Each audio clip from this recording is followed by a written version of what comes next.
Social activity சங்ககால வல்லர்கள். நான் தான் பேகன். நான் திண்டுக்கல் மாவட்டத்தில் உள்ள பழனிமலையை ஆட்சி செய்கிறேன். நான் ஒரு நாள் நடைப்பயணம் மேற்கொண்ட போது வழியில் ஒரு மயில் நடுங்கியிருப்பதை பார்த்தேன். குளிர் காரணமாக நடுங்கிக் கொண்டிருப்பதாக நினைத்தேன். உடனே என் போர்வையை மயிலுக்கு போர்த்தினேன்.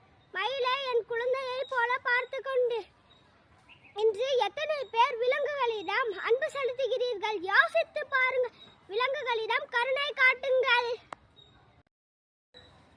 நான் தான் பாரி. நான் பரமநாட்டை ஆட்சி செய்கிறேன். இது பரமமலையில் உள்ளது. இப்பரமமலை தொடர் தமிழ்நாட்டில் உள்ள சிவகங்கை மாவட்டத்தில் தொடங்கி கேரளாவில் உள்ள பாலக்காடு வரை நீண்டுள்ளது. நான் ஒரு நாள் தேரில் சென்று கொண்டிருந்தபோது வழியில் முல்லைக்கொடி ஒன்றை கண்டேன். அந்த முல்லைக்கொடிக்கு ஆதரவாக ஒரு மரம் கூட அங்கே இல்லை. நான் அதை உணர்ந்தேன். அதற்கு ஆதரவாக என் தேரினை வழங்கினேன். மாணவர்களாகிய நீங்களும் மரம், செடி, கொடி ஆகியவற்றை வளர்க்கவும் அதை உறுதி செய்யவும் விரும்புகிறேன். செய்வீர்களா மாணவர்களே? நான் தான் நெடுமொழிக்காரி. திருக்காவில் உள்ள தொண்டை மண்டல பகுதியை நான் ஆட்சி செய்தேன். நான் என்னை நாடி வரும் இரவல்களுக்கு இல்லை என்று கூறாமல் வாரி வழங்குவேன். நான் தான் வல்வில்லோரி. நான் நாமக்கல் மாவட்டத்தில் உள்ள கொல்லிமலையை ஆட்சி செய்து வந்தேன்.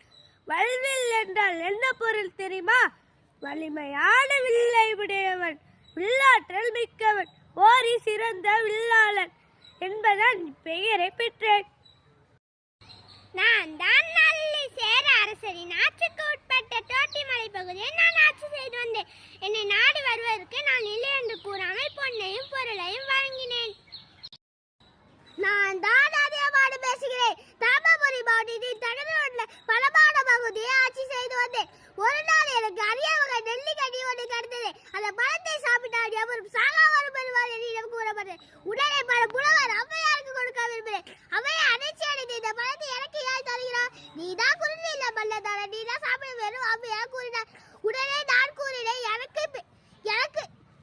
எனக்கு பலர் வருவார்கள், உங்களை பல புலவர் இருக்க மாட்டார்கள் என்று. கிடைப்பது அறுதி வாழ்க்கையை எவ்வாறு சிறப்பாக வாழ வேண்டும் என்று உங்கள் எடுத்து அறிவுகள் மக்களுக்கு வேண்டும். உங்களை பல புலவர் இருக்க மாட்டார்கள் என்று நெல்லிக்கனியை கொடுத்து வந்தேன். நான் தான் நாயண்டிரன். மதுரையில் தெற்கே அமைந்துள்ள பொதிகை மலையில் உள்ள ஒரு மலைப்பாங்கான பகுதியை நான் ஆட்சி செய்தேன். நீல நிறமுள்ள ஆடையை நான் சிவபெருமானுக்கு வழங்கினேன். ஏழு வல்லர்கள் அடைவரும் அவர்கள் கருடியவாறி வழங்கும் வல்லர் தன்மையின் அடிப்படையிலேயே அனைவாளும் அறியப்பட்டனர். அதனால் பல ஆண்டுகளுக்கு பிறகு